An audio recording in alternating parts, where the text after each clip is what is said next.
Have you ever canoed down a babbling brook? No, but I have cried at a Taco Bell. Oh, same thing.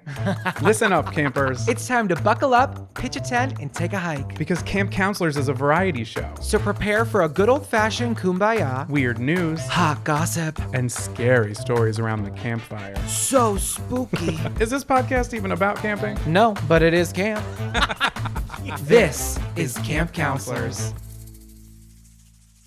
Hey, happy campers! Welcome back to Camp Shady Birch. It is week 79, I think. We have to stop saying the weeks at some point because we're always panicking about it. Would be a week 240 still saying it? Like, what did we give it up at 100? Yeah, I say I give it up at 100, but right now it's a habit. Yeah, I don't agree we give it up today, but I do think we need to say goodbye to that part of the show at some point, campers. And you just have to let us, okay? Hold our hands and walk with us through the lambs, sheeps, and forests of God. I don't know where I was going with that, but I felt fun saying Wow, that was religious. I love that. If you're watching on YouTube, yes, my tippies are out. No, not the barefoot. I'm just wearing socks. I've never not worn Crocs to an episode. How do you feel? Do you feel liberated? Like, oh my God, were you inspired by the nudists of the last episode? No, but we just are recording this the day last week came out and somebody from Pittsburgh was posting. What did they say? They said somebody tags the radio station. The radio station saw it, I believe. And I don't know if the nudist colony saw it. Oh, they definitely did. And first of all, they're naturalists, so call them by their name. So that's the other thing. What? I was gonna save that for Don't say for that. later, but it's not naturalists, it's naturists. Wait, why are we so dumb? Why did we add the AL? It was me. I was the one who was adding the L. No, we're co-hosts and I take any responsibility that you put on yourself. Fair. I don't know if you'd say the same. Don't you dare. So the reason why I'm not wearing shoes, but I do have socks on, is because we just came home from the most transformative experience of our entire lives. Full transparency. We are not even recording the entire episode today. We're going to just record the intro because what just happened was so important that we were like, hey, if we shelf this for 4 days, it's not going to come across the same way. So let's just get the intro out and we'll pick up the rest of it in different outfits if you're watching on YouTube. If you're just an audio listener, For clarification's sake, you right now are going to get the full episode. Oh. Just in real time right now when we're recording this, we're going to record this episode for the first time in 2 different days. we've never done that. We've never done that before, but it just had to happen. Who is the person that's making this happen? Theresa Caputo. Theresa Caputo. We just did the TikTok radio interview with Theresa Caputo. If you're on Patreon, you've already seen some behind the scenes pictures. And the interview, when you're listening to this right now, won't come out for another week through SiriusXM.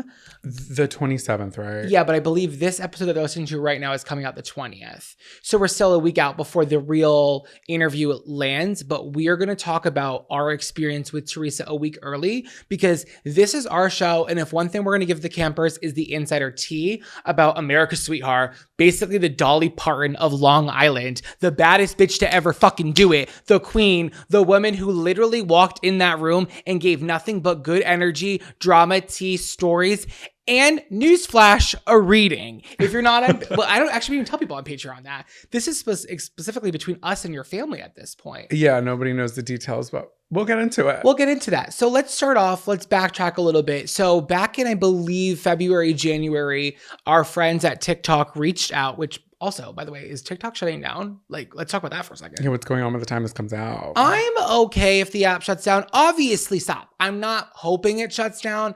But at the end of the day, like if there's a security reason, obviously I'm not trying to get America's safety at risk. But in my professional opinion, after doing this for 5 years straight, I've been threatened with TikTok being shut down every single year since I started doing this. And there is no way that American business people will lose that money. It will inevitably end up in a sale. So they'll have it. So if it goes through Congress and it passes, there'll be a 6-month grace period for the Chinese owners of TikTok to sell to an American operator. And there's no way that money hungry, greedy ass Americans are going to let that happen. So they will rather repurchase it, rework it. And it's not allowed to be purchased by Meta or YouTube. Did you know that? Yeah, because then it becomes a monopoly. And honestly, it makes sense because think about our economy that we're in, the way people's jobs are going, how a lot of people are being replaced by AI, how the rich people are taking over everything. Would it not be in everyone's best interest to if it were to be banned, if America just bought it. It's not going, there's no way. It is like $1 billion industry. There's no way the app would just like fall by the wayside. And if it does, strike me down. And if it does, I'll survive. You know why? Because we have this beautiful podcast. We have our other endeavors that we're working on in our Instagram. We're okay. We've diversified. But all that to say is, thank you, TikTok Radio, for having us. Oh my God. That was the worst intro we could have done. I don't care. They didn't pay us. They just asked us. And that's on period. Okay. But I'm happy to do it. I don't need a paycheck. I just need the opportunity to meet Miss Caputo. Yeah. And we definitely did. So they reached out like a month ago. They're like, hey, Zachariah and Jonathan, we loved having you do our TikTok Radio Valentine's Day show in 2023. Would you come back a year later and do Theresa's interview? Which they have a lot of talent and they really source from a lot of different people in New York. Oh my God. Oh my God. What? Oh my God. What? Guess who we saw walk past us today? Oh, in the SiriusXM office. Nicole Byer. And the thing is, I don't know about you, but I've never seen her notification come up. I don't know if she even knows we exist. And that's okay. She will one day. Yeah, but I truly believe that there's certain celebrities I don't want to ever meet. Right? I don't need to meet every single person I admire, but that's a girl I want to meet. Nicole Byer is one person that we're going to meet and possibly have on the show. Keep a lookout for that. Yeah, because you're in these like studio booths with glass and I saw her walk by with her team. And when you walk into SiriusXM, they have a big media screen that tells you everyone that's in there that day. I wonder if we were up there. We didn't really wait that long, but we've been up there before. I don't think so because we were the talent. Or we weren't the talent. We were the interviewers. When I was there, you're right. Yeah, because your name was... your name was Jenny, up there that next day. Our name was up there the day we were guests. Sorry, we were clocked in, guys. They can't put us up because we were the interviewers. Whatever. So what I was saying before, they reached out. They're like, "Would you come do this interview?" It was the fastest yes of our lives because I grew up on Theresa Caputo. I'm such a TLC kid. I feel bad saying that because I know her show is now on Lifetime, which we'll plug 100%. But like, this is my podcast, and I'm going to speak on it. Yeah, you guys know me. Christine Brown basically raised me. Wait, there's a fucking trend that it's a Nicki Minaj like audio. And it's something about like, she was like, he embarrassed me and called me a fool until the whole world realized he was a fool. Something like that. I'm paraphrasing incorrectly, but I'm like, not this being Christine Brown's like audio for him, but I'm not getting involved because Garrison did pass away. There's a really tragedy going on in the Brown family. Also, Nicki Minaj being canceled, not using that audio. This is so off topic. But I'm just saying, That's okay. This is the most scatterbrained intro we're ever going to have because we're hyped. Yeah, we're just like, we're rocking, we're rolling, we're reeling, we're dealing. I think I just did a and then put a little beep sign over that last word. That'd be funny. Okay. You got that edit? So I'm just saying, we are like huge fans of TLC. And obviously, guys, as you know, she was the queen for a long time. I believe, and this is complete hearsay and allegedly, I think her contract was up with TLC. Yeah. And she probably renewed for the same show on Lifetime with a better paycheck. Right now, she's on Lifetime. Her show is Raising Spirits, Theresa Caputo, Raising Spirits. And it's the same every show. Thursday. It's the same show. But I love it. Right now, she's like touring, so it's very fast paced. I think the new episodes are definitely for people with shorter attention spans. Yeah. I couldn't look away. I left my phone in the other room and I watched like 3 episodes. Well, it's a 42-minute episode and she's doing 4 readings plus some like mini challenges, aka like trying on hot dogs in West Virginia. She's so fun. You guys are gonna love it. It's so great. If you love her, you will absolutely love it. But I do feel like during COVID, the show probably was on pause. And this is really sad news. I didn't realize that she was divorced from Larry. You didn't know that? When did that happen? Did 5 years ago. So like right before COVID? I knew, yeah. They're good friends though. He's in, we didn't finish the season, but at the end, he's in it. Larry Jr. gets married in Como, Italy. So they're doing just fine. And Larry Sr.'s there and they're vibing and they're having a great time. And like, I love that they're still friends, but obviously like, this podcast stands with women. We stand with Theresa. And that's on period because this podcast stands on business and Theresa's a businesswoman. So we said yes. Today, we wake up. I woke up at 5:40 this morning. Interview at 10:30, an hour and away, which is crazy. It's a 5-mile journey, but to get from Brooklyn to Midtown took us an hour in an Uber. And I was not going to travel with boxes and props and wigs in bags on the subway during rush hour. I'd be standing the entire time. So then that's the other thing is that we had wigs. We had these big ass Theresa Caputo wigs that we had planned on wearing. Yes. And I bought them from a drag queen from Los Angeles a month ago. I got them custom ordered, sent pictures of Theresa's hair. I said, can you make 2 wigs that look just like this hair, but one in brown and one in ginger? Because you know Jonathan's a ginger. He never wants to admit it, but you see those glistening red hairs in the studio lighting if you're watching on YouTube, and you say, that man is a ginger. And you know what? Stand in your truth right now, ginger. I'm not a ginger. What are you, auburn? I have honey mist auburn hair on the top of my head. My facial hair gets red. My facial hair gets real red in the sunlight. When we came back from the cruise, it was like bright red. But it's really mostly my facial hair. Yeah, because the facial hair doesn't match the drapes. But it doesn't. It's but not the same. The carpet match the drapes if you're looking at the eyebrows. Woo!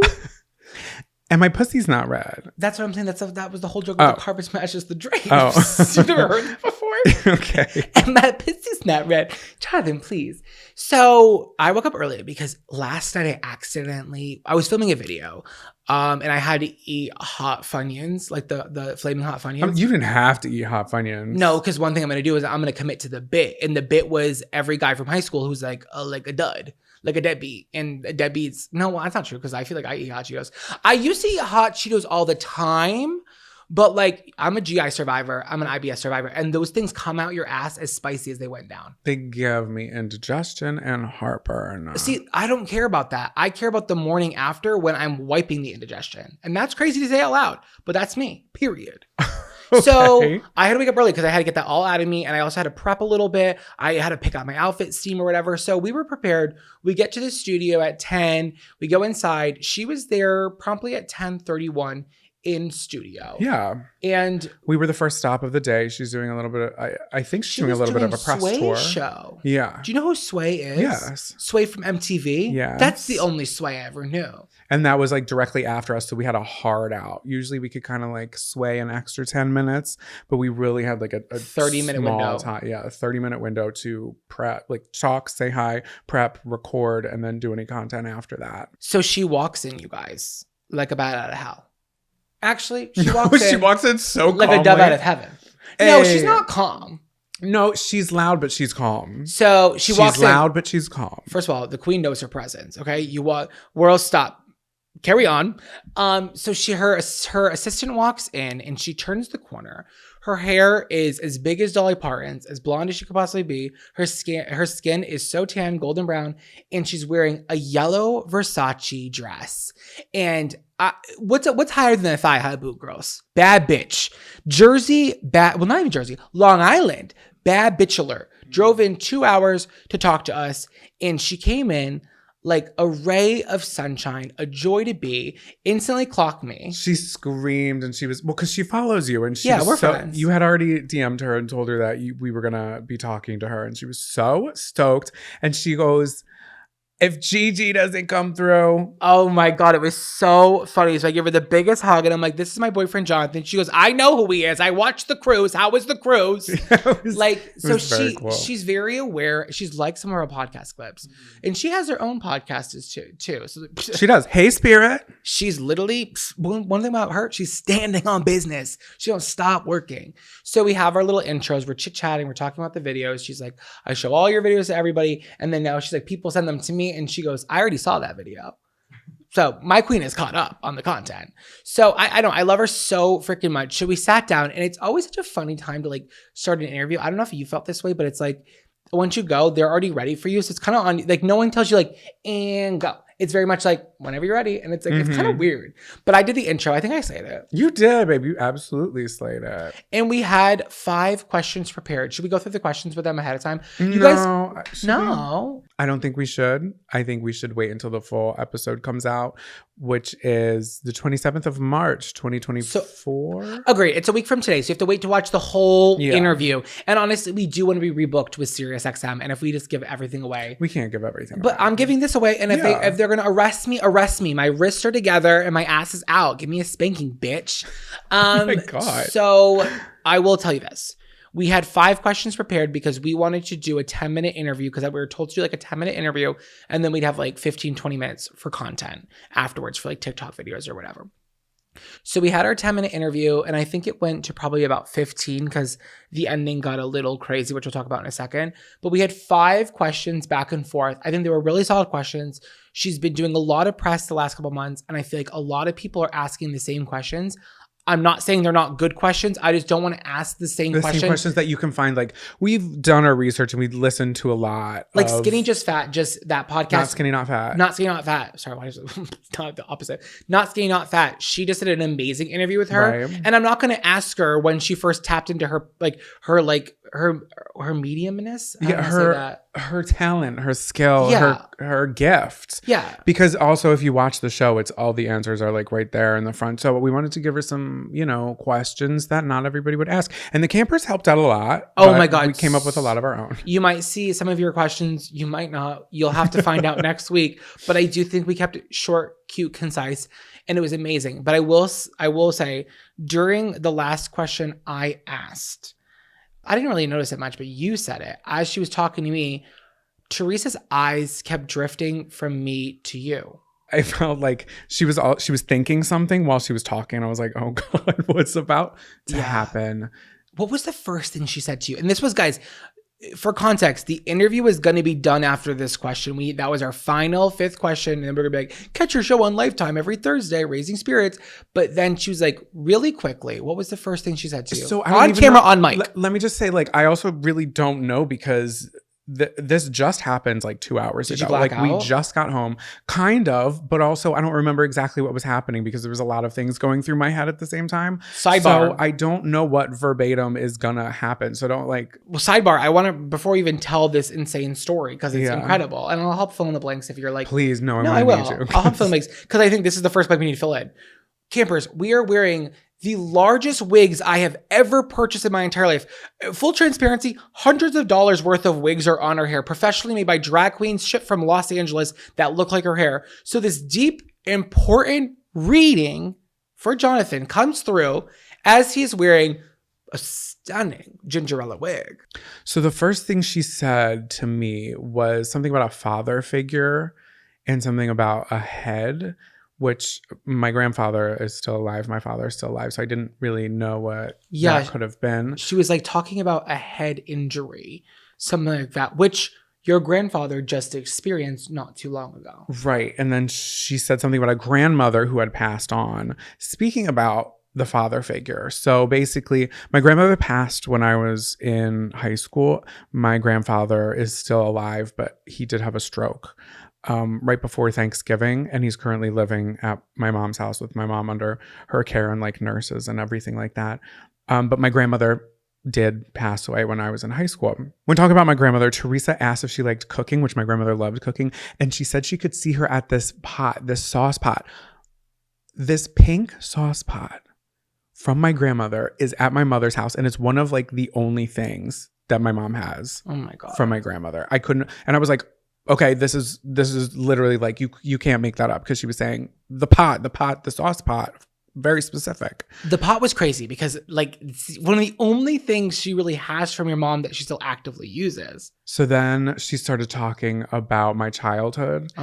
Theresa was saying this, and that spirit was channeling my grandmother and communicating this message. And she said that when I was younger, she would tell me how special I was.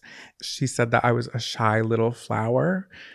So my grandmother's name was Rose, and I also have a flower tattoo for my grandmother on my arm. And she looked at me, and in the moment, I didn't put 2 and 2 together. But later, you and I went out and figured it out and literally started crying at the table. Yeah, because the one thing you've like repeatedly told me is the story of going into your grandmother's house and seeing that these flower portraits were hung upside down. And you were like, oh, why are your portraits? Like, why are these flowers upside down?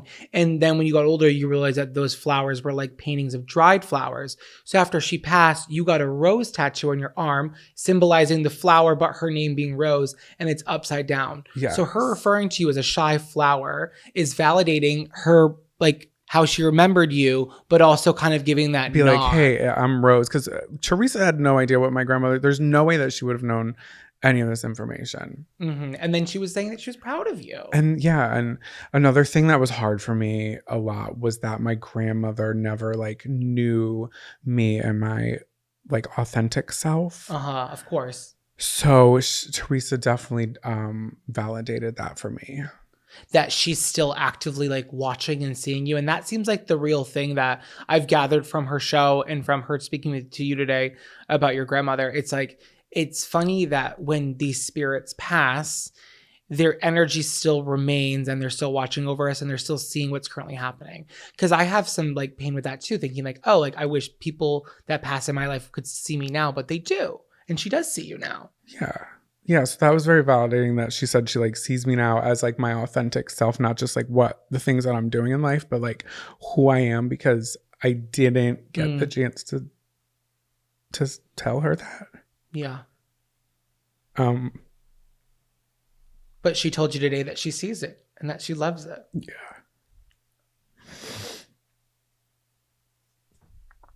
Yeah. Sorry. So that was really nice to hear. And I feel like in the moment, I wasn't like allowing myself to like understand and absorb and process everything she was telling me, because I was prepared to give an interview and I understand what she does and I know that it's a possibility. But I didn't think that it was going to happen. I didn't think it was going to happen to me. There's also like 6 producers in the room and like hot lights on you. So I'm trying to be professional and not like cry, you know? So I was giving really short answers and I feel like it may come off, I don't know, I haven't seen it yet, but it may come off like I was just being short or not like understanding what she was saying. But her and like we were looking at each other and we talked after the cameras cut, and she was very spot on with a lot. I just was I don't know, I was trying to handle the situation. First of all, stop being hard on yourself right now. You didn't like not handle we went into interview and I don't think you signed up for a reading, and you got a reading and you answered honestly, and I think things connect with you once you're able to sit with them, but you didn't go in with the mindset to then channel like who you could possibly be speaking to. So you didn't have those references, and you didn't have to give some over the top performance. You were honest and you got a lot out of it. And what a gift. You know what I mean? No one's going to like look at that and be like, I don't think, who cares what the fuck they think? No, I know. It's your life. With the things that she was spot on with, I know myself. And I feel like I wanted to say like yes and then more. But if I keep saying too many words, I like kind of how I am now. Like I'm okay now, but like my throat gets really tight and I just like, I cannot speak and I'll just start bawling if I get too emotional. I love you, but I was in the middle of you two and your eyes were watering the entire time. It's very evident that it struck a chord with you and that she was spot on. And I think too, after she spoke about your own relationship and when she went more specifically into your mother, and I think that felt something also very special to share, that you got to share with your mom, which is her mother, you know? Right. So it's my mom's mom is who came through.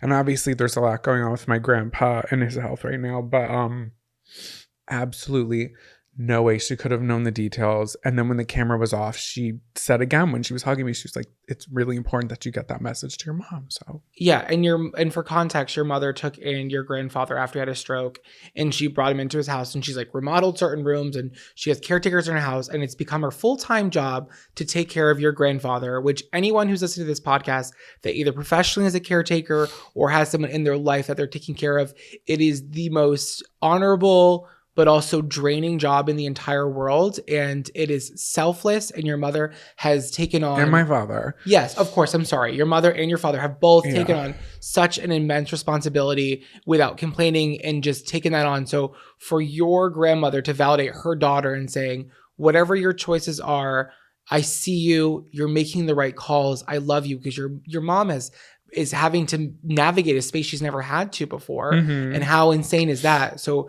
to see you get to call your mom and tell her like, talk to your mom, and she's so proud of me, but she's also proud of you. And it's like, she's just proud of your whole family unit.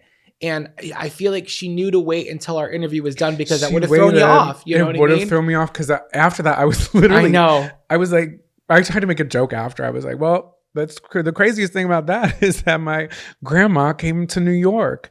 And then Theresa said, well, New York's not that far from heaven. And I was like, cut the cameras, dead ass. I know. No, but it was incredible. And she's a very special person who helps a lot of people.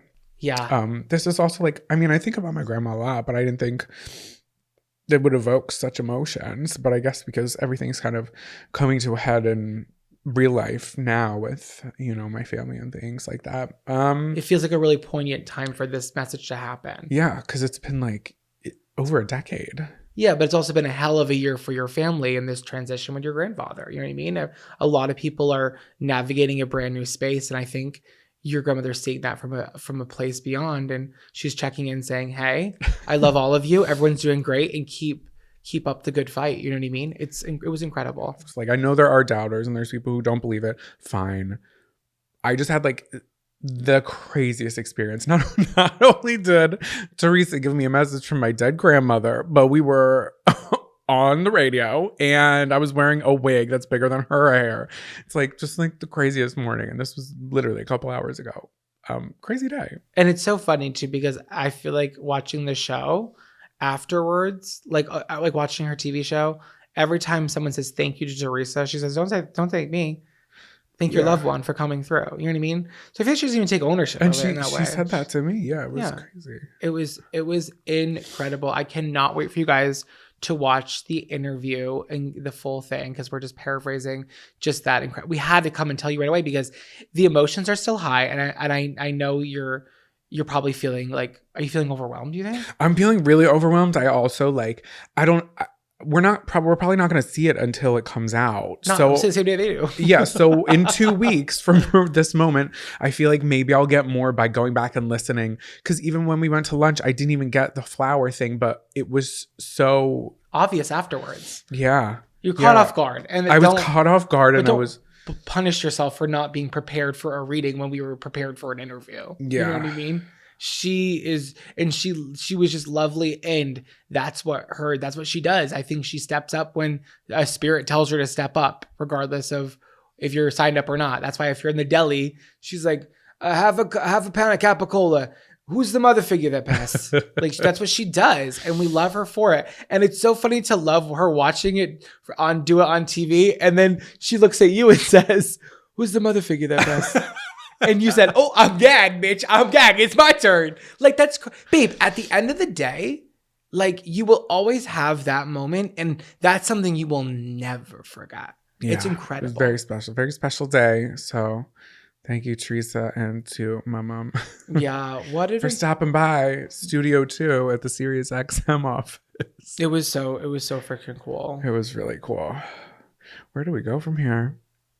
This episode of Camp Counselors is sponsored by Factor. Eating better is easy with Factor's delicious, ready-to-eat meals. Campers, this is so crazy because we've been ordering Factor for months now before we even got this sponsorship, because I kept getting targeted ads of these like fresh, never frozen, ready-to-make 2-minute meals in the microwave or the oven or whatever.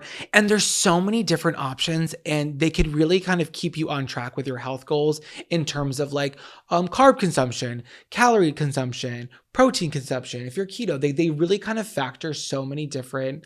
Factor. That's right. They really factor in so many different dietary needs, but to kind of keep you on the straight and narrow when it comes to your goals. Factor meals are ready to heat and eat, so there's no prepping, no cooking, or cleanup needed. And it's flexible for your schedule. Get as much or as little as you need by choosing your meals every week. Plus, you can pause or reschedule your deliveries anytime, which we've done, and we love that. Factor is less expensive than takeout, and every meal is dietitian approved to be nutritious and delicious. And portion control. That's huge for me. Head to factormeals.com/camp50 and use code CAMP50 to get 50% off. That's code CAMP50 at factormeals.com/camp50 to get 50% off. Attention campers, please meet at the old flagpole under the tall pine for morning announcements. Welcome back to Morning Announcements, campers. This is the part of the show where we share news articles with you that you might have missed that we want you to spread like wildfire. Counselor Jonathan, will you take us away on a storytelling adventure, please? Absolutely. But first, I do have housekeeping. Oh, what is it? I took my piercing out. I did. I took my piercing out. It was just not healing. It was getting caught in my pillow. The one night I was like, maybe I'll tighten it and, move the back a little bit closer because I had the space. So it would stop wiggling so much in my ear. And I did that, woke up the next morning and it was like swollen. Ugh. So I took it out. Does that make me a quitter? I don't know. Somebody left a comment on the last video saying that it took them over 2 years for it to fully heal. And I just like, I truly have nothing but the time, but I just don't want to lay my head to rest and be in pain. Yeah, I felt like it was impulsive in the moment and I wasn't going to stop you from living your zhush, but I was nervous for you. And every night when you would fall asleep, I'd look at your throbbing red ear and I would get on the ground and I'd start praying. And I would say, Holy Hosanna, God Almighty, please protect my man over here because he looks like he's in pain. And you'd wake up and you'd have these night sweats and you'd be crying and thrashing, so much thrashing. It was almost comparable to yellow fever, I thought. But I'm happy that you saw the light and you've unpierced yourself. But I will miss that little kicking cowboy, you know? So, Jonathan, yeah, I would like to hear your story, please. Okay, I actually have 3 different sources for this, but Wow. I'm gonna read those at the end. So there's this guy, his name is Clive Palmer. First off, love the name Clive. You don't hear Clive enough nowadays. So add that to your baby registry name list. Yeah. Clive, like clove, but with an I. Yeah, or like chive, but with an L. So Clive Palmer, he's 69 years old and he's worth an estimated $4.3 billion, making him the 13th richest person in Australia. He started this Mineralogy is the name of the company he started, which is a mining company. He started in 1984, and that's how he became so rich. He had bids for political office, and he was the founder of the United Australian Party, which was registered in 2018. He famously spent millions of dollars on advertising for very little electoral return, and the party was deregistered in 2022. He also became the chairman of the Blue Star Line Company. Does that name ring a bell at all? 100%. Back in 2015, he announced that he was creating an exact replica of the Titanic, calling it Titanic 2. So the blueprints that they had come up with were identical to the original ship, although Blue Star Line had checked to ensure that they comply with current regulations, i.e. Just more lifeboats. There's a missed opportunity here, and I'm seeing it from a marketing standpoint. Titanic 2, it needs a colon. It needs Return to the Atlantic. Titanic 2, Iceberg's Worst Nightmare. Like I need it. I don't feel like it's a complete sentence. Titanic 2. We're back, bitches. See, this is something this is why we need to be on this Australian team. Yeah, let's hop on a call, Clive, please. Also, the Titanic was the White Star Line, if nobody picked up on that. So the ship itself is going to be 833 feet long and 105 feet wide. That doesn't seem right. Well, they didn't have the icon of the seas via Royal Caribbean back in the 20s. You're right. He is trying to make like an exact replica. I'm like, boring. Where are the water slides? Okay, and that's my thing. Why are you making an exact replica of this? Because it's boring. I looked at some of the pictures. It's a lot of fucking tables, a lot of fucking chairs. I will say there is a hole in the market. Like he's never going to be able to compete with like the Royal Caribbean. You know what I mean? We know that as Farrell Hall cruisers. So maybe he's going for a trip down memory lane. Some would say a nightmare, but I can see there being a need. Because think about it. There's that Titanic exhibit that was in Manhattan that people were like lined up around the blocks. Like people, there's such a fascination with it that has never left. So I do think there is a hole in the market. Okay. I have an idea, but I kind of want to put a pin in it because I'm going to veer off if I don't finish this. But okay. But you're right. I see your point. So the capacity will be 2,345 passengers spread across 9 decks with 835 cabins. Almost half of those will be reserved for first-class passengers. Third-class passengers will be treated to stew and mash at long tables at the communal dining room. There's no windows in that room. It is like it's like prison-esque. So your ticket basically grants you some sort of like I don't know, like level hierarchy like they did on the original Titanic. Yes, exactly. And see, I'm not loving that part of it. A spokesperson did say other meals are available for those who want a less authentic experience. So they're like, if you want to come on this is like how we're going to do things as a third class passenger. But if you are a third class passenger, you can still like vibe with the rest of us. I have a suggestion. May I offer one? Please. I think they need what I would call the all aboard ticket. And the all aboard ticket package includes both classes because I want to experience both. I think as a lover of Leo and as a lover of Kate, who was the woman in that movie? Kate Winslet. Kate Winslet. I don't know why I knew it was Kate. Kate Middleton on the brain, everybody. Oh, where is she? Where is she? Where is Kate? Bring her home. She would have loved this exhibit or this cruise. Don't say was. She does. Oh my God, you're right. I don't even said that. I'm sorry. That was scary. No, I think there should be a ticket option where people can just do like all of it. You know what I mean? I want to sleep and have food in third class, and then I want to have my first class dinner and come down the royal staircase and meet the pauper that's now settling a tux. Where is my Kathy Bates? Oh my God, so they're gonna be hiring an American actor to play the Kathy Bates. You could do that, Jonathan. Baby, I'm unsinkable. Unsinkable Molly Brown? Mm-hmm. Oh my gosh. I wonder if there's any connection to Cody Brown and Christine Brown of the Sister Wives clan. We'll have to look into that further, you guys. The announcement, so this whole announcement was back in 2015. However, a payment dispute between one of Palmer's companies and the Chinese company Citek, I don't know. It's basically starved all of its funds. So they were like, hey, we got to put this on pause, put it on the back burner. He was asked by a reporter if the project was a hoax or a publicity stunt, because honestly, the public was like, why are you doing this? This is dumb. Are you just trying to get people to talk about you? You seem bored. And Palmer said that was, quote, bullshit, really. And he, quote, had enough money to build the Titanic 10 times over. Okay, then do it. Put your money where your mouth is. Like, why are you... Anyway, he then re-announced the project in 2018 with a promised sale date of 2022. He then blamed the pandemic for the delays that came after that. And he said people should believe him this time because, quote, I've got more money now. Like, this sounds fake. Well, it's funny because I remember hearing about this story probably in 2018. I don't remember at all. Oh, I do remember them having like this, like basically like, yeah, like remake of the Titanic as a cruise. And it probably was just him every time. Yeah. Every time this news article circulates every 4 years, you guys, it's the same Australian man who's making false promises. And it's weird because it's like, if you have the money, you don't have to get people to believe you. You just do it. And then people will believe you because it's there in existence. You're not looking for people to invest. I know, but I will give him some grace, as I do, because of COVID. So I think they probably did stop stuff in 2018, I would assume, you know? Sure. So then the question is like, why are you doing this? He recently, this is why the story is coming up again. He recently stood in front of Sydney Harbor at a press conference and suggested he could die having done nothing.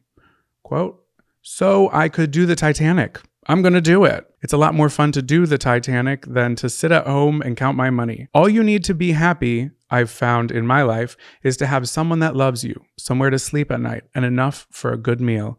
Beyond that, the rest is an illusion. It's like playing golf. What does any of that mean? I think he's saying that he has all this money in the world. And like, at the end of the day, if you don't have love and a good food and somewhere to sleep at night, like the rest of it doesn't really matter. So he's like, might as well just fucking do it. Honestly, period. I'm ready for it. Because if he doesn't do it, who will? It's giving J-Lo. You don't want to watch that 50-minute YouTube walkthrough. I'm on the Titanic too, and I'm going to show you every single room. Like, I want to see it happen. I do. I would love to see the ship and get aboard the ship for a short period of time and get off whenever I please. That's why I think this would be a better idea. It's not how boats work at all. Well, no. Like the Queen Mary, the haunted ship that people can stay in. It's literally just a hotel. It stays in the little dock and you can stay in it. And I feel like this could be that type of experience because, hey, we all know what happened to the first Titanic and it's cursed. That is actually such a good idea, Jonathan, because there is no water slides. Yeah. There is no live stage show. So they could just move it around the world and people could just do like one night or like a 2-night package. People are gonna get bored. I'm telling you, the people back then were interested in it because it was new and amazing. And now they're not gonna have TVs on board. There's one pool that's inside. There's a smoking room and there's a squash court. I don't even know what squash is. I also saw on the bottom deck, they have Disney Quest. Shut up. Hey, I'm in for that. Okay, so Palmer said that he was confident in sourcing a shipyard because no shipyards want to take him in at the time. He's like, I'm going to find one. I just know it. And all the shipyards are like, well, it's not going to be us. Like, good luck. He wants the ship's maiden voyage to be from Southampton to New York, replicating the ill-fated 1912 voyage of the original. And it is scheduled for 2027. It does make sense for the maiden voyage to do the classic route. Do I want to be on that maiden voyage? No. But I do see like well, what's the point of doing it if you're not going to do the classic voyage? You kind of have to. It's Titanic 2, Return to the Iceberg. I want 3 tugboats behind me, like just keeping an eye on me like that. The movie that we saw, the swimmer movie, Naiad. Naiad, yeah. Yeah. I would love a couple of boats just nearby, just keeping an eye on things. He said it's going to cost between $500 million and $1 billion. Well, he's got it. So Palmer wants to replicate the Titanic without the tragic ending, and he also wants world peace. So this is how he's summing up this whole thing and how he's trying to sway people to get into the groove of this. We all know how to make war. We get enemies and we fund wars. People know about that, but it is a lot harder to make peace. To make peace, you've got to stick with it every day. You progress inch by inch, he said in the press release. Titanic 2 is something that can provide peace. It can be a ship of peace between all countries of the world. Millions have dreamt of sailing on her, seeing her in port, and experiencing her unique majesty. Titanic 2 will be the ship where those dreams will come true. Like, way to gas himself up. It also seems like he didn't know where the conversation was going. Yeah. So he's like, what's another flowery word? She is majestic, though. That's a really great. It's a really great way to describe her. Majestic. She is majestic. And in this article, let me mention the articles. But in the articles I was reading, they had like 3D models, yeah, of the replica of the Titanic. I'm like, those are just Titanic replicas. Like, everybody was like gagged over them. I'm like, it's been done. Like, what do you mean? Yeah. Have you seen the movie? And it's like, it's funny because like the reference photos are James Cameron. Like, it's not even like the real thing. Like, I feel like it's just all James Cameron. My articles were from Forbes by Mary Whitfill Roloff, CNN travel article by Hillary Whitman, and The Guardian article by Katie McLeod. I found it very interesting. I think if he's going to leave it in the little shipyard, I would go visit. I would get on. I think it would be fun, like have maybe like a day experience, or maybe you could do like a long weekend. You can hang out on there, but stand on solid ground when needed. I don't know. I don't know how it's going to go. So I guess we'll keep an eye on it and we'll follow up in 2027. Agreed. What have you got for us? My article is from the SmithsonianMag.com by Theresa Caputo, and it's titled, "You Could Run a Penguin Post Office in Antarctica." A penguin post office. Also, I love the name. What is it? Saracuta? Saracuta. It's giving drag. It's giving Barracuda. It is. Oh my God. I wonder if anyone's ever told her that before. She's like, yeah, I get it literally every day, bitches. You're not original. Okay, well, anyway. It's exciting though, Sarah. So it starts off, this post office is a part of Port Lockroy, a historic British base on Goodyear Island. I hope I'm pronouncing that correctly. Near the Antarctic Peninsula, which is 10,000 miles away from the United Kingdom. So it's pretty far. So it's the southernmost post office in the world, but despite its remote location, it processes up to 80,000 letters and postcards each season. You know how? It's kind of crazy now that I'm like looking at the two stories. These like huge amount of letters are sent by roughly 18,000 cruise ship passengers who stop by during summer in the southern hemisphere. Should we get the Titanic too to do the job? I don't think it can handle the Drake Passage. Oh my God, can you imagine? I've seen so many videos of that and it makes me sick to my damn stomach. I'm not sure if this boat travels through the Drake Passage, but I don't know. I'm getting that vibe. Well, the only way to get over it is to get through it. It's very, very true. So this like base at Port Lockroy was initially a World War II base that they were using to protect Antarctica from enemy invaders, but also to look at like weather thermometers. And eventually they had to have a post office there. And it's not just a post office, it's also something else. So the UK Antarctic Heritage Trust oversees the site, which celebrated its 80th birthday last month. Happy birthday. Happy birthday. But the organization needs on-ground employees to sort mail, sell postage stamps, care for the aging buildings, and run the small on-site gift shop. These staffers, right? I'm available. These staffers also have another important duty, counting the roughly 1,500 Gentoo penguins that live in the colony of Port Lockroy. Counting them. Is it Gentoo? How would you pronounce that? I would have to see it. I'm a visual girl. Gentoo. Yeah, or Gentoo. We're not really sure. So in 2023, there was over 1,000 adult penguins, 529 nests, and 588 eggs.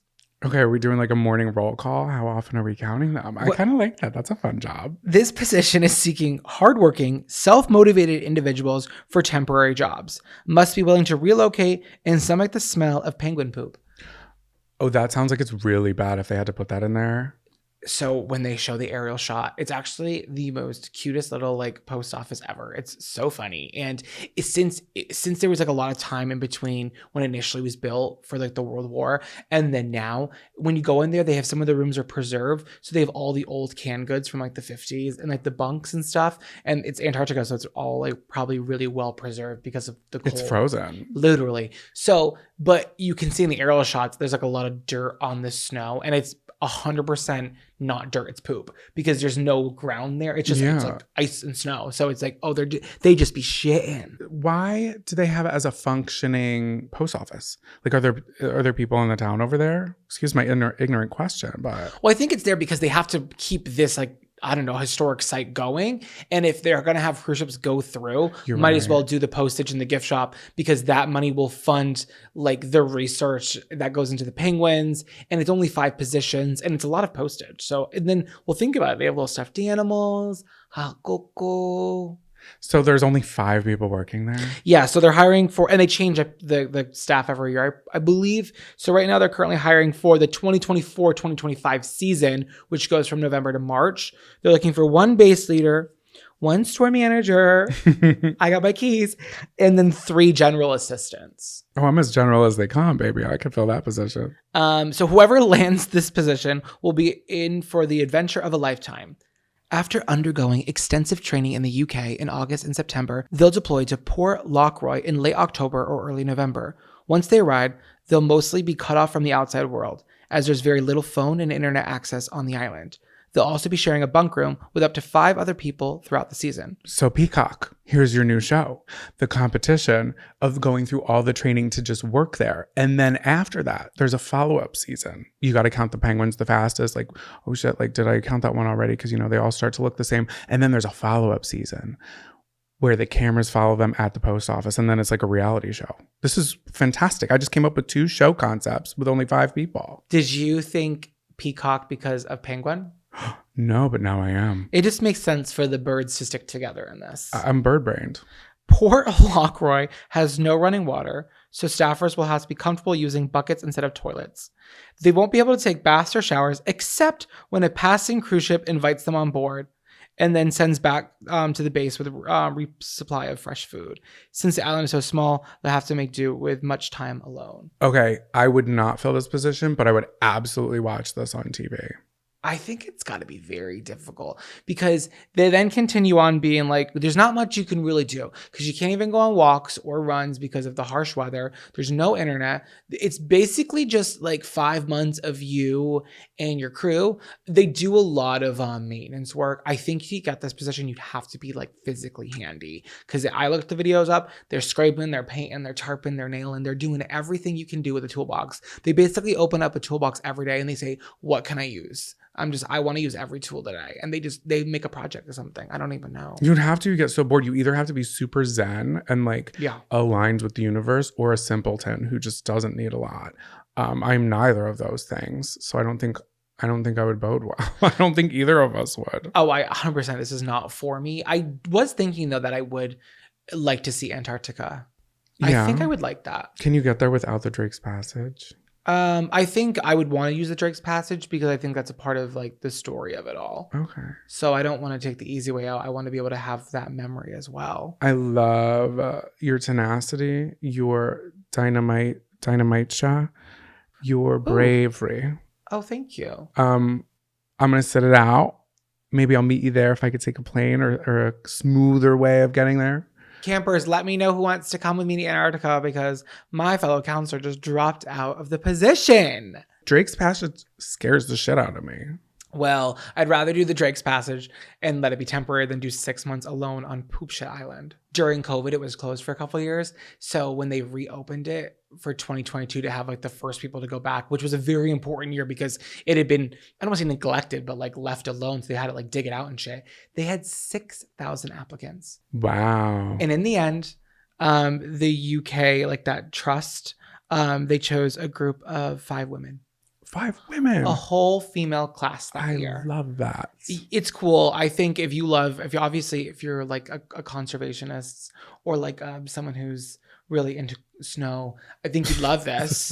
I don't know. I think it's really cool. And I'll have to show you we'll post pictures on the Instagram and the YouTube of like what it looks like inside. But it was really fun to see them set it back up. They're like, we have a credit card processor again. They're like, we have solar panels. They had to dig the whole thing out. It was crazy. But that's a crazy job. You know what I mean? Remember we talked about, what was that time we talked about on the show? There was some job involving Subway or something. Involving Subway? Sandwiches. The tattoo? Oh, that's what it was. It was the competition, like you get free Subway for life if you get Subway tattooed on you or something. I just think I don't know why I equated that in my mind to a job, but I like when we have stories about weird job postings. Yeah, there's... What? Oh, I did one. I remembering another one I did that was weird. Remember I did one about that really rich family, I believe in the UK, that needed a dog nanny. Yeah. That was a long time ago. That was a long ass time ago. I know, that feels like a different camp counselor's that. Yeah. But yeah, let us know if any of you apply, and if you make it to basic training, start filming B-roll because Jonathan's talking to networks now. And if you need references, write our names down. Cults are everywhere. They don't just live in the walls of NXIVM and Scientology. There are sex cults, Self-help cults, workout cults, political cults, even legging cults. And on the podcast, Was I in a Cult?, we focus on the brave individuals who have lived through them. I'm Liz Iacuzzi. And I'm Tyler Measom. Your host of Was I in a Cult? Join us each week as we take you through a heroic roller coaster of someone's journey in and out of a cult. With a little levity thrown in because humor is healing and cults are funny. Listen to and follow Was I in a Cult at Apple Podcasts, Spotify, or wherever you get your podcasts. Which for Tyler is at Rite Aid. On tape. Grab your bug juice and bear spray, campers. It's time to pack it up and take a hike. Welcome back to Take a Hike. This is the part of the show where we bitch a little and we tell something to take a hike. What am I telling to take a hike this week? I made my first and last purchase on the TikTok shop. And it was supposed to be a fun little fidget toy to play with when you're bored or laying on the couch or doing your taxes, just something to do. It came in 2 weeks late, could not get a hold of the company. When they said, download your receipt here, I downloaded something that probably gave my computer a virus because it's been working strangely ever since. And this is what I got if you're watching on YouTube. It's called a figgy fidget. It also goes by other names. But what I like to call it is a piece of shit. It goes from like Eggo waffle into a corn on the cob. That's exactly what it looks like. I bought one for me and I bought one for Zach. This is awful. It's pinching my skin. It is crunching. It's going to break. The only upside is the cat loves it. I wonder if there was a real brand selling what you really wanted and a competitor found a way to 3D print it and then use all their marketing and then upload it on TikTok Shop. I wonder if there's another real one on TikTok Shop because as much as you hated this, I did buy you that cooling headache hangover mask from the TikTok Shop. And now that one girl who I saw do them first has like 7,000 competitors. So I wonder if the real one that you really wanted is still out there because you promised soft and you got something pointy and hard. Oh, there's a hair in it, and that's neither of our hairs. What's that? Buffy's. Nope, that's a human hair. It's got a little curl in it. But I'm disappointed. I don't know what to do with this. I don't. Can I recycle it? Your daughter loves it. She's going to love it for like 10 minutes and then she's going to be over it. Look, it doesn't even like do the thing that it's supposed. It doesn't even go all the way down. It's supposed to bounce. It's like, for our listeners, I know this is frustrating because it looks like a little piece of lattice that kind of is a circle and then you squeeze it and it turns into like an elongated thing. It's a fidget toy, but it's no bueno. It's no good. And I'm telling it to take a hike because it's pissing me off. How much did you pay for it? I'm embarrassed. You have to know because I think this is important. North of $20. Oh my God, I thought you paid like nothing for it. I Wait, lied. for one? You told me it was like $5. No, for two. And the label. Wait, I need you to run that one back. I'm confused. How much was one of those? Maybe like $10, $11. Now they're selling for like $16 a pop, more than that. There's truly a hair in there. I don't know what that was. Yeah, it's a piece of shit. It's a piece of shit. And I'm gonna put up all the ads if you're watching on YouTube. Don't buy from these companies. Don't do it. I'm sorry about that. It happens, and it happened to me, and it could happen to you. So you were scammed? The email I got said, your order's on the way. Reply to this email if you have any questions. A week goes by, so I reply to the email with my question. And I didn't get anything. And then another week goes by. I email again. It says this email's not in service. You got scammed. When it came in, there was a label over the original label, and it looked fake. It said it came from New York. I was like, why did it take 2 weeks to come from New York that didn't come from New York? This didn't come from this planet. It came from a sad little workshop in Antarctica. What are you telling to take a hike? You know what I hate? What? Having to say goodbye at the function. Oh, don't we all? No, I don't hate it for that emotional reason. I hate it for the annoyance of having to go up to every person and be like, well, I think we're going to head out. And we're like, oh. And it's like, it's okay if it's just 2 people. Maybe even 4. But I'm talking about a family party where there's people scattered throughout a house and you have to say goodbye. And these are parties that you cannot Irish goodbye, all right? I'm a huge fan of like, no one's gonna care, let's leave at a big party, at like a drinking party, at like going out. That's always okay. Because then you can always like lead up with a little text, like, oh, I left. And then let them know, you don't feel guilty. But that family party goodbye, and it's the big hugs, and it's the, oh, when am I gonna see you? Oh, I'm so. I literally have this theory in my mind. Well, it's not a theory. It's a dream that everyone's born with 500,000 fast forwards, and you're allowed to use them at any point in your life. And you have 500,000, and that's such a huge number. So you don't have to be really stingy with it. You can just kind of be a little more greedy and be like, I'm fast forwarding this moment. And I would fast forward those goodbyes always. And that might seem a little like lacking emotion or empathy or anything, but I actually hate saying goodbye for that awkward conversation that I've been doing over and over again since I was like going to church at 8 years old. Like, here we go. I gotta go. You gotta mentally prepare yourself for like literally an hour to get yourself out the door. It's almost better if you like have an emergency or something. And you're like, oh my God, I got a jet. Like my house is on fire. The tree fell. And then everybody gets it. They're like, oh my God, go, go, go. Why can't it be like that when we say, okay, we're leaving?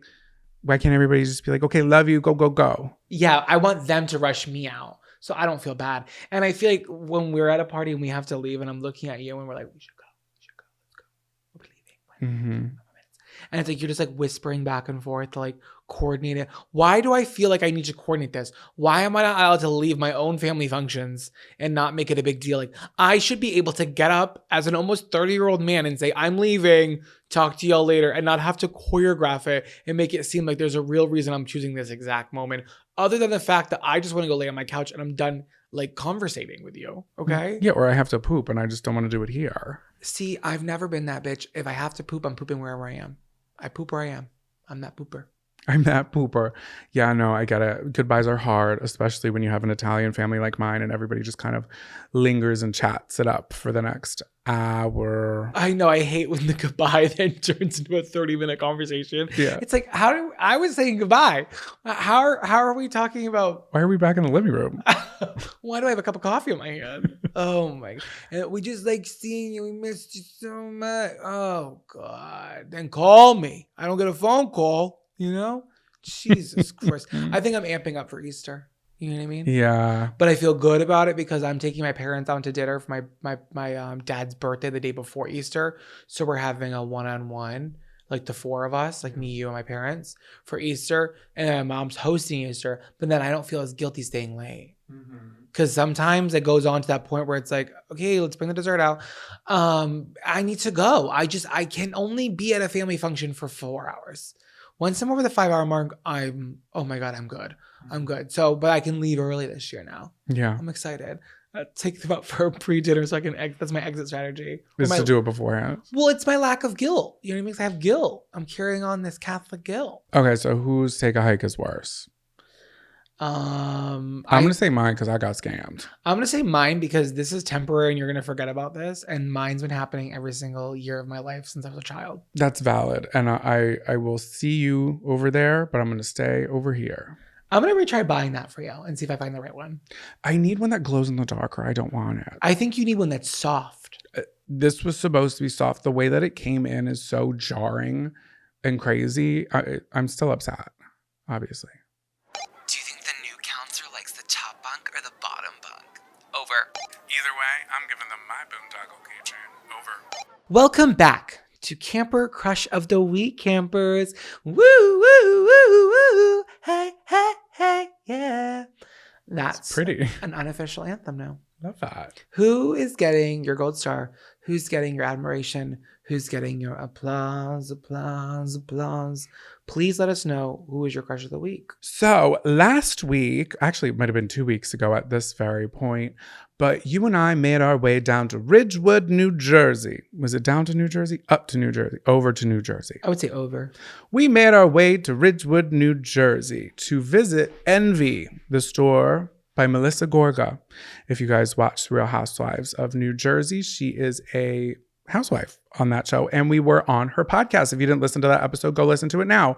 But we wanted to get little hats that say Envy on them because I don't know, we wanted to gag her. And she was gagged, in fact. So while we were there, we thought up, why not just stop by this huge ass mall called the American Dream Mall, which is my crush of the week. The American Dream Mall is the second biggest mall in America. It is absolutely massive. And I was impressed. So it's behind, I would assume, Mall of America? Yes. And then is King of Prussia 3?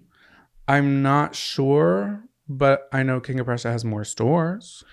Yeah, this American Dream Mall, you guys, was insane because obviously we're very familiar with the King of Prussia Mall, which is a gorgeous mall, but this one felt different. It felt more explosive. I don't even think we covered the whole mall. Did we? We tried to. The layout was confusing. The lighting was strange. There was like AI art all over the walls. So much AI art. It was like, okay, you can't just keep putting pink poodles in goldfish bowls with Chardonnay and diamonds. It's jarring. It's jarring. And it was a rainy Saturday, which arguably should be their busiest day, period. And like the stores were kind of empty. It was packed in there. What are you talking about? It took us 45 minutes to park. The mall was packed. The stores were not. Well, that's a commentary on retail being dead. And that's why everybody's on Temu. Mm-hmm. And TikTok Shop. I learned my lesson. I should have got this at the American Dream Mall in New Jersey. That's giving kiosk. It's giving kiosk. Yeah, it's giving airport phone case. Anyway, but I think that what's really drawing people here isn't the shops. Obviously, it's everything else that comes with it, y'all. They have a Nickelodeon Universe theme park inside. There was like 20 roller coasters, like legit ass fast upside down roller coasters that were so tight, the quarters couldn't have been closer. Yeah, I feel like you could almost high five someone from a different ride as you pass them on the other track. It was like this indoor theme park, all Nickelodeon and DreamWorks theme. It was really, really cool. It was really cool. It was really cool. It was really loud too because it's just like ricocheting off of everything. But they also have, I didn't know this, home to the world's tallest indoor ropes course, which was the Legends of the Hidden Temple ropes challenge course. Y'all remember that show? You got to put together the golden monkey that's at the top. Who were those scary guys that jumped out of the wall? Those scared me. I don't know. But anyway, they also had a DreamWorks water park. If you want to see shirtless Shrek, they've got a bunch of statues there. Angry Birds mini golf. Strange that it would be Angry Birds. I really want to talk about shirtless Shrek for a minute. Okay, let's talk. Because I do want to see it. You know who was shirtless in that movie that was a little jarring as a child? Oh, Farquaad? Farquaad, because he had a chest like a carpet. When I was a kid, I would say, ew. And now I'm 29, I say, hey. Hey, Farquaad. Shrek is not that ugly. I think he's a gentle lover until he doesn't want to be. Ooh.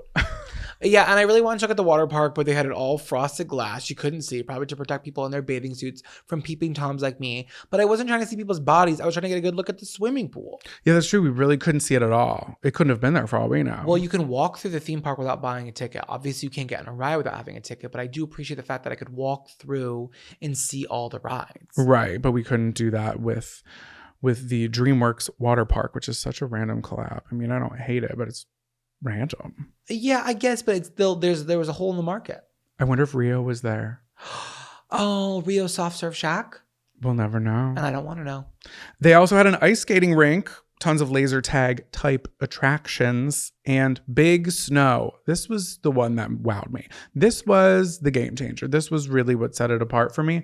It's North America's first and only indoor real snow year-round ski resort. They have snow machines. There is real snow on the ground. There is a ski lift and a literal ski mountain in there. How tall is the mountain? Did you get that fact? I have no clue. I remember when it first opened, they closed the entire thing down for Kim Kardashian to ski alone. I remember seeing the videos and being like, this is crazy. And we got to go in their little gift shop area, which had giant windows to show you the mountain. And it was, you couldn't even see the top of it from the bottom. I was impressed. It's so American. It's so capitalistic. And it also started like back in the 90s, the plan started for it. I didn't really get a bunch of details on it because this is my crush of the week and I don't want to be negative, but I think their account is in the negative, to be honest. They're losing a lot. It feels like the shopping aspect of it is not thriving, but the adventure part on a Saturday in the rain, this place was packed with kids. There was cheerleading squads. I had a cortadito. If you ever watched Kim and Chloe Take Miami, I had my first cortadito, and I'm going to leave it at that because it was truly life-changing experience for me. I thought it was cool. If you like kitschy, over-the-top stuff like that, like we do, and you're ever in New Jersey off of 95, or you've passed it, it's worth the stop. It really is insane. Yeah, it is crazy. But that's all I got for my crush of the week. You also had your first Wetzel pretzel. Oh, I had my first Wetzel pretzel. I really enjoyed it. It was very buttery. I couldn't finish. It was far too much for my little body. I thought we finished it. No, we didn't. I left one nugget in there, so I mentally told myself I did not eat it all. Okay. So what are you crushing on? I'm crushing on a classic drink from my childhood that I forgot about until my friend Carly texted it in the group chat. Is it Yoo-Hoo? Do you? No. Ew.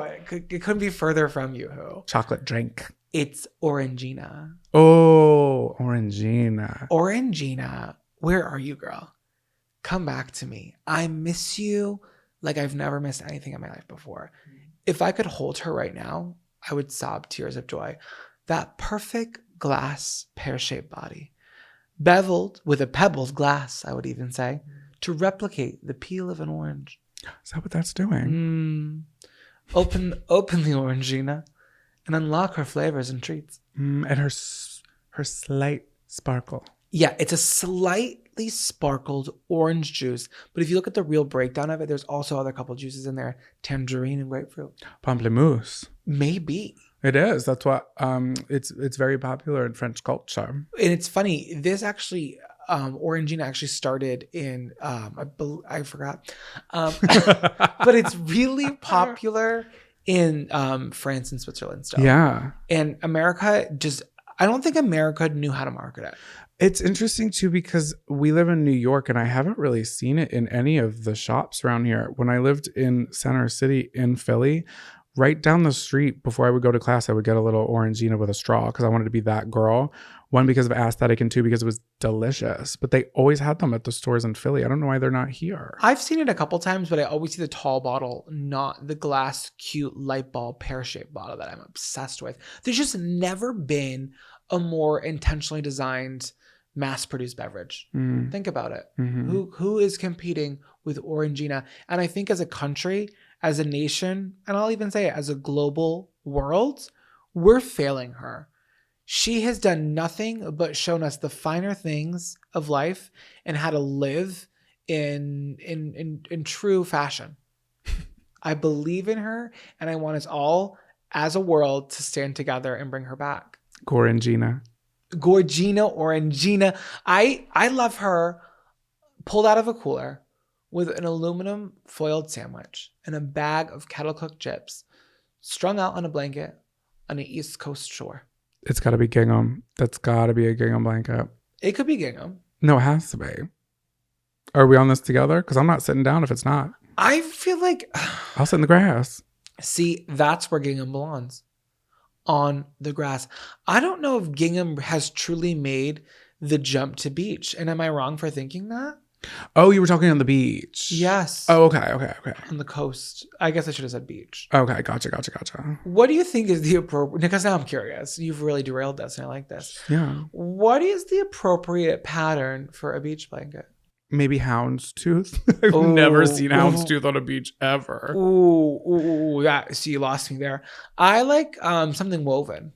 Okay, something woven, something orange. I like when someone pulls a beach blanket out and I can tell it's only a beach blanket. And she has a job and her job is beach, much like Ken. I believe that Orangina belongs in the beach, but I also think she belongs in the hearts of everybody that has her. So we need, and you know what? Maybe we have to start blaming our local grocers. Let's go have a talk. Bring in what we're demanding. Orangina. What song's been stuck in your head all week? Welcome to Camp Songs. Welcome back to Camp Songs. This is the part of the show where we share what song's been stuck in our head all week. What are we humming? What are we drumming? What are we strumming? I'm not strumming enough, personally. I don't think any of us are. What's a good instrument that people aren't playing enough of? The skin flute. Okay. How about the whistle that goes? The pull whistle? The slide whistle. That's what it is. You just did that because you could do that whistle really good. And I'll give it to you. That was impressive.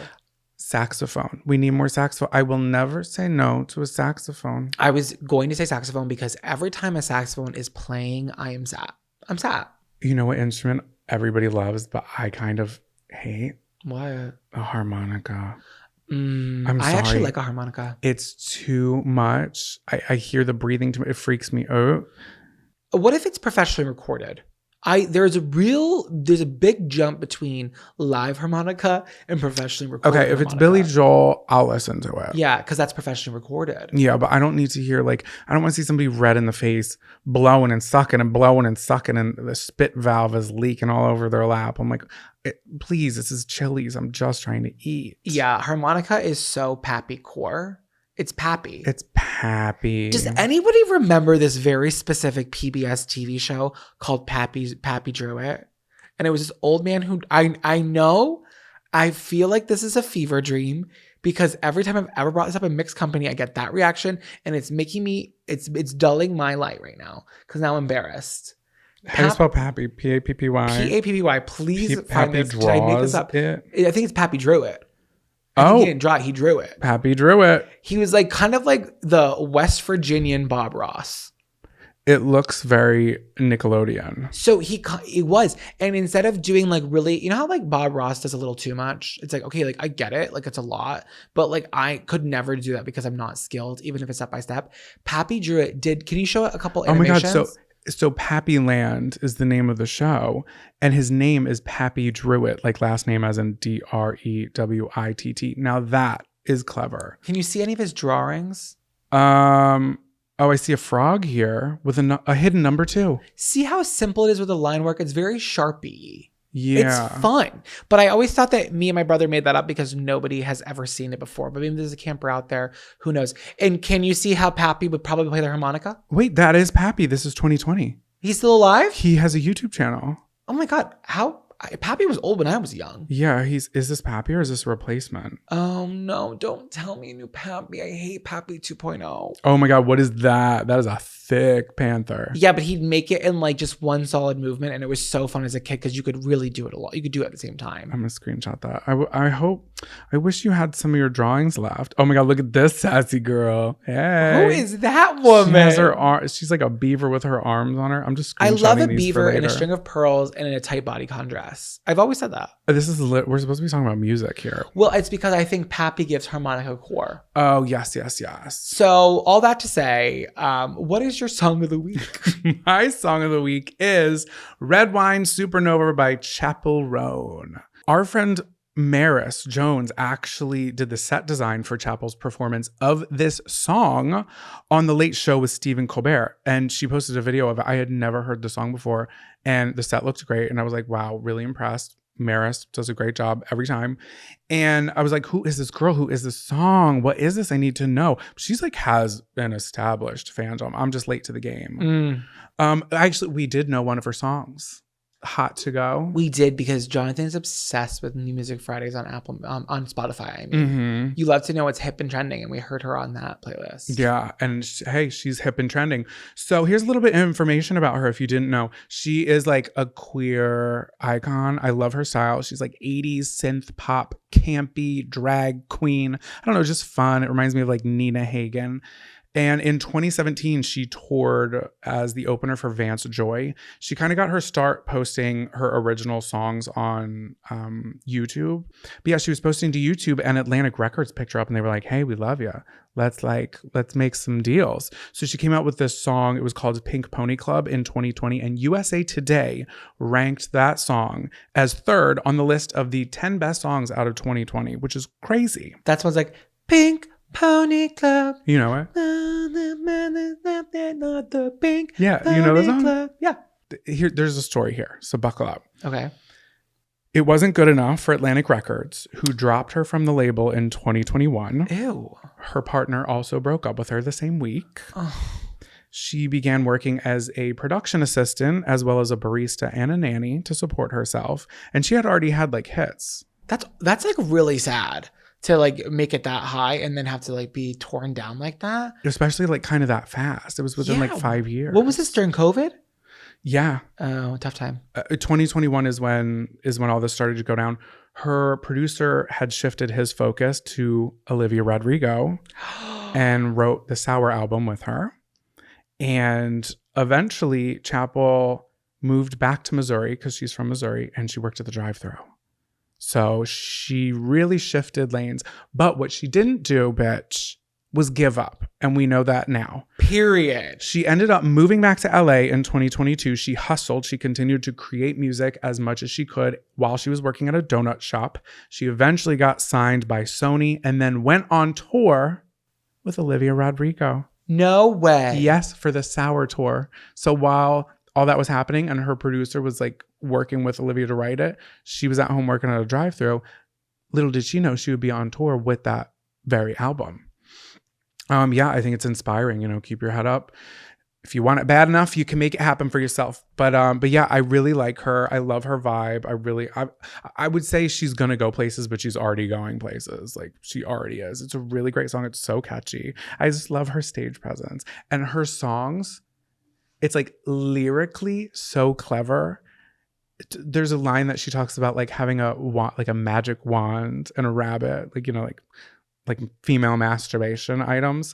I don't know. I think it's clever. They're thinkers. She's a good artist. I enjoy her. I love that she's a very like defined aesthetic. I think that can never hurt you. They're in a sea of so much competition, especially like in music. I think having a very like unique look and whole brand can only help you. And I love her like creative direction, and her music is just very, very fun. I think she's really cool, and I need to get more hip. I don't know enough about her yet, but yeah, I like her a lot. Yeah. So what's your song? My song is from another woman with a very distinctive aesthetic, a Lady Gaga song that I forgot about until I was on Instagram. Do you remember the song Just Another Day? I remember it. I didn't listen to it often, but I have heard it. The 13th track off of Joanne. We need more celebration and camaraderie around Joanne, the album. It's a lot of discourse in the Lady Gaga community. It was a big departure from her typical sound. I personally loved Joanne. I wasn't a fan. I liked Grigio Girls. I liked all of it, to be honest. My grandmother died at the same time that album came out, and that song Joanne made me feel connected to my Nana. But I just I love everything Lady Gaga touches, but this song is just very fun, and it always felt so different than the rest of the album. And after doing some research, I found out why and like the whole like meaning behind it. But should I sing a little bit for you? Please do. And think of different ways to keep my spirits up. And choreograph ours with playful, joyous thoughts. We both know I could learn a thing or two about relaxing. Hey, I love you. And after all, it's just another day. It's very, yeah, like 1940s street man. Well, Just Another Day is the only song on Joanne that Lady Gaga wrote by herself. Also, Lady Gaga teased some information about the song. She explained to Ryan Seacrest, Just Another Day is probably the most New York glam pop song on the album. It's the one that airs from David Bowie and Mark Bolan of T-Rex, and then maybe from some obscure London metal stuff, the Beatles. I think she's joking. It's also kind of airs from the electro clash movement from New York, and that's kind of when I started coming up, was right after that. So before performing Just Another Day at a dive bar on the Dive Bar tour in New York City on October 20th, 2016, Lady Gaga talked about the song and about Mark Ronson, and she shared her memories from her childhood. So I know that Mark Ronson wrote a lot of this album with her for Joanne. Wow. I didn't know they worked together. He's done a lot. He's done so much, but this is really cool. I think this is a really special tune. I love this song so much. I wrote the song looking over out over Central Park and from my apartment now, and I can see my old house where I grew up with my family. And it just so happens that Mark Ronson and I went to the same school at one point. He did go to a boys' school and I went to a girls' school, but the preschool was co-ed. So I went to preschool at Mark's school and we were really neighbors. Because also I lived 2 blocks away from one of his best friends, Sean Lennon, and I used to walk by the Imagine Memorial. Probably 3 times a week and just sit there and look at the memorial. And I would catch Yoko sometimes with really wide brim hats on, walking in Central Park, and she would bring flowers, I think every day. And there was this homeless guy, I think he's still there, and he would decorate the memorial every day with the flowers that she brought. So beautiful. And I don't know why, but even though Mark and I didn't know each other, I used to kind of think when I was writing this record, Joanne, I would imagine us as kids kicking it around the city.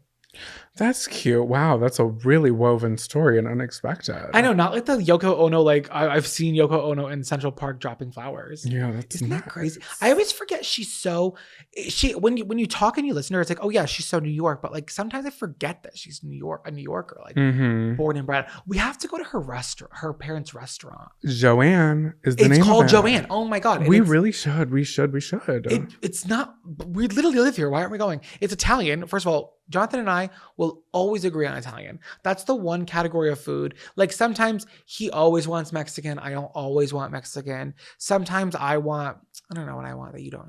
Sometimes I want Chinese. You don't want Chinese, but we always want Italian. Yeah. And if you're ever in Manhattan, go to Bacco de Bacco. Oh my God, Bacco de Bacco is so good. It's actually like not pretentious or hard to get into, which I love. Okay, wait, I found it. Where is it? Is it Upper West Side? Upper East Side? It's on the Upper West Side. Ah. Yeah. I prefer the Upper West Side over the Upper East Side. There, I said it. I think it's got more magic. I think it's got more museums. I think it's got more love and lust. That is so crazy that we can literally just go there. I saw somebody on TikTok said that they went and Lady Gaga's dad was there. Oh my God, look at that.